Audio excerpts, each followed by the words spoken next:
प्यारे दोस्तों, धार्मिक कथाएं चैनल में आपका हार्दिक स्वागत है। आज मैं अपनी वीडियो में आपको राम कथा सुनाने जा रही हूँ। प्यारे दोस्तों, यदि आपने मेरा चैनल धार्मिक कथाएं लाइक और सब्सक्राइब नहीं किया तो ज़रूर करें। बेल आइकन दबाना ना भूलें ताकि आने वाली सभी वीडियोज़ की जानकारी आपको सबसे पहले हो सके। वीडियो को पूरी सुने। सुनने के बाद कमेंट बॉक्स में जय श्री राम लिखना ना भूलें। कथा। भगवान श्री राम, लक्ष्मण और सीता जी पिता दशरथ जी की आज्ञा पालन करने के लिए वनवास चले। रास्ते में सारे तीर्थ गंगा, जमुना, गोमती वगैरह में तर्पण किया। वन में फल फूल कंदमूल खाकर जीवन व्यतीत करते थे। एक दिन राम जी आज्ञा से लक्ष्मण जी कंदमूल तोड़कर लाए और सीता जी के आगे रख दिए। सीता जी ने उनकी 4 पत्तलें बनाई। लक्ष्मण जी पूछने लगे, माता जी आपने 4 पत्तल किस लिए बनाई है? माता जी बोली, एक पत्तल राम जी की, एक पत्तल लक्ष्मण जी की, एक पत्तल गौ माता की और एक पत्तल सीता जी की। राम और लक्ष्मण जी ने अपनी अपनी पत्तलें उठा ली और एक गौ माता के आगे रख दी। सीता जी ने अपनी पत्तल नहीं उठाई और ना ही गौ माता ने। राम जी ने सीता जी से पूछा कि आपने फलीहार क्यों नहीं किया? तब सीता जी ने कहा कि मेरा तो राम कथा कहने का नियम है। राम कथा कहने से पहले मैं फलहार नहीं करूँगी। तब राम जी ने कहा कि राम कथा मुझे सुनाओ।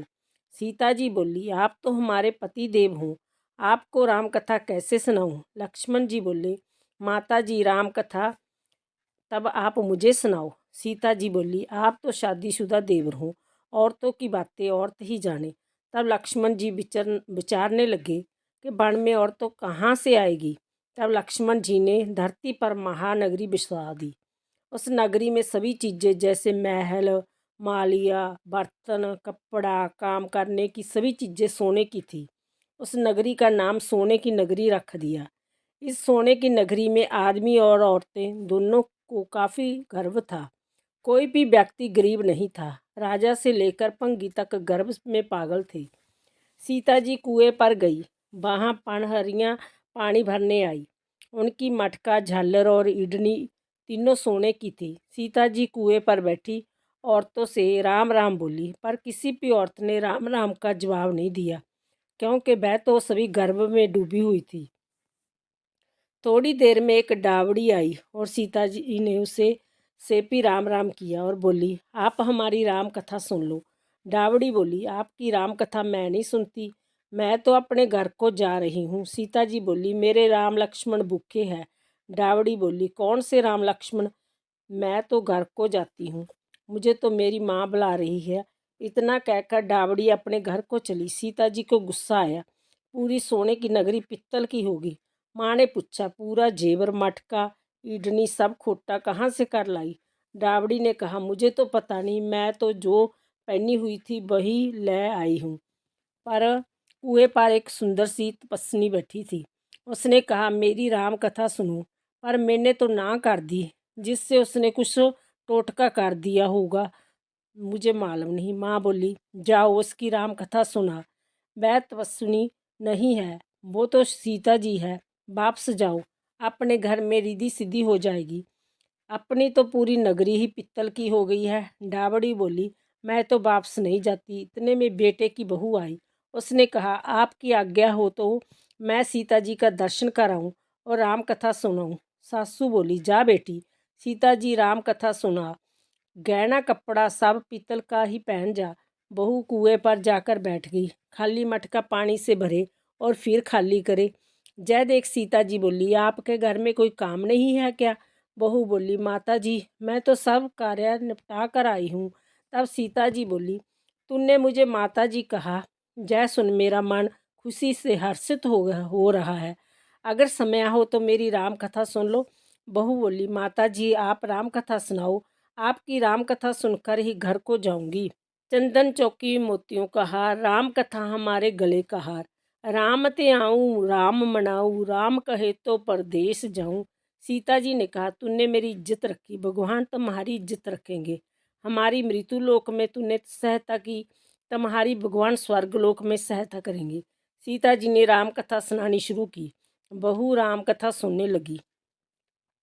आओ राम बैठो राम, जल पर झारी लाई राम, किक्कर की दातन लाई राम, ठंडा जल पर लाई राम, सब परिवार पधारो राम, चुगला टोपी पहनो राम, कड़ा कलांगी पहनो राम, मक्खन मिश्री लाई राम, मक्खन मिश्री खाओ राम, स्वर्ण सुहासन लाई राम, स्वर्ण सुहासन बराजो राम, झल टकोरा लाई राम, झल टकोरा बजाऊ राम, शंख धमनी लाई राम, झुक झुक पाव लागू राम, निरखता रोमन मोहे राम, शरण अपनी लै लो राम, दूध कटोरा लाई राम, सीता चरण दबाए राम, सुखवर सेज सोए राम, चालर पंखा ढोले राम, हमें राम तुम्हें राम, रोम रोम में बसो श्री राम, घट घट में विराजो राम, मुख में तुलसी बोले राम, खाली बैठे क्या काम, जब बोले जब राम ही राम, बोले पंछी राम ही राम, पूर्ण होए सब काम, मेवा चिरंजी लाई राम, रुच रुच भोग लगाओ राम, खट्टा मिठा चखो राम,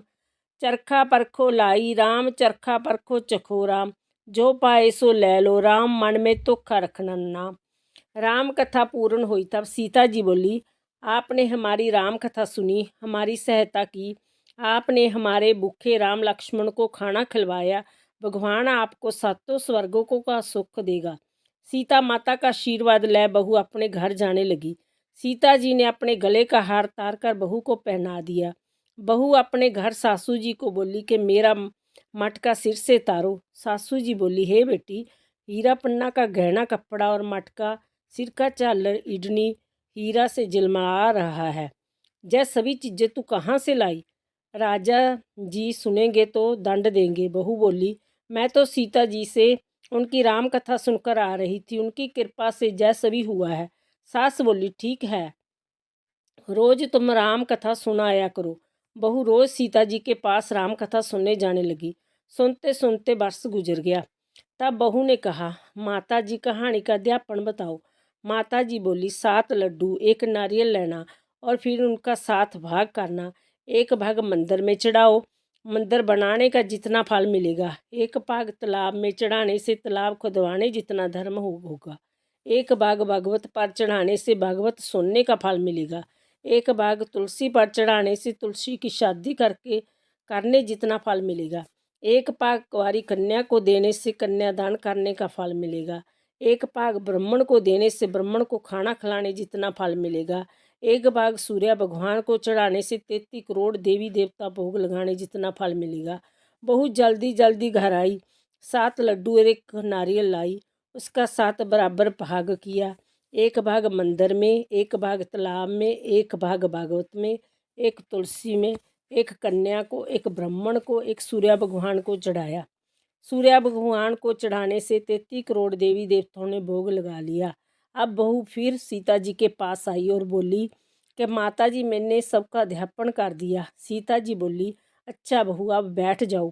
7 दिनों बाद बैकुंठ धाम से विमान आएगा। 7 दिनों के बाद ही बैकुंठ धाम में विमान रिमझिम करता आया। बहू बोली, सासू जी विमान आया है, आप भी चलो। सासू जी बोली, हे बहू, मैं अकेली कैसे जाऊं? आपने ससुर जी को ले लो, माता पिता को ले लो, भाई बंधु कुटुंब कबीले को ले लो, अड़ोसी पड़ोसी को ले लो। बहू ने सबको विमान में बिठा लिया। विमान फिर भी खाली रहा। इतने में ननद आई और बोली, भाभी जी, मुझे भी विमान में बिठा लो। माता जी ने देखा विमान में जगह ही नहीं है। बहू सीता जी को बोला, माता जी, हमारी नंद रानी को भी बिठाओ। सीता जी बोली, आपकी नंद घमंड में भरी हुई है, हमारा विमान कच्चे धागे से बना हुआ है, जय टूट जाएगा। नंद बोली, भाभी जी, मैं जहाँ अकेली रहूँगी तो सांप बिच्छू खा जाएंगे। भाभी जी बोली, आपकी करनी आप ही भोगो, हम अपनी करनी से सीता माता के साथ जा रहे हैं। इतने में बहू अपने पति देव के साथ विमान में विराजमान हो गई। जय देख नगर के सभी लोग इकट्ठे हो गए और पूछने लगे, बहू, आपने ऐसा कौन सा धर्म का कार्य किया जो सीता जी के साथ विमान में वैकुंठ धाम को जा रहे हूँ? आपने रामायण का पाठ किया, या गीता जी का पाठ किया, या कोई खंड पुण्य किया जिससे कि स्वर्ग से विमान लेने आया है? बहू बोली, मैंने तो केवल सीता माता जी से राम कथा सुनी, उसका अध्यापन किया। नगरी राम नगरी के लोग कहने लगे, बहू हमें भी राम कथा सुनाओ। बहू ने सबको राम कथा सुनाई। कथा पूर्ण होते ही पूरी नगरी सोने की होगी। बहू बोली, जो कोई राम कथा की 108 पुस्तकें बांटेगा उनको भी उतना ही फल मिलेगा जितना बहू को मिला।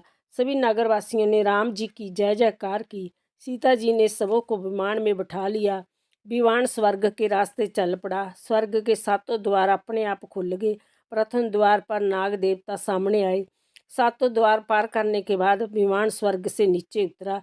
33 करोड़ देवी देवता बहू से पूछने लगे, तुमने ऐसा कौन सा पुण्य का कार्य किया जिसके स्वर्ग के सातों द्वार पार करके हमारे पास आई हूँ। बहू बोली, मैंने तो सीता माता जी से राम कथा सुनी, उसका अध्यापन किया। 33 करोड़ देवी देवता बोले, हमें भी राम कथा सुनाओ। बहू ने सबको राम कथा सुनाई। बहू ने कहा, राम त्याऊँ राम मनाऊँ, राम कहे तो परदेश जाऊँ। सभी देवी देवता सीता माता की जय जयकार करने लगे। आप भी सब मिलकर बोलो, जय श्री राम, जय श्री राम, सीता माता की जय।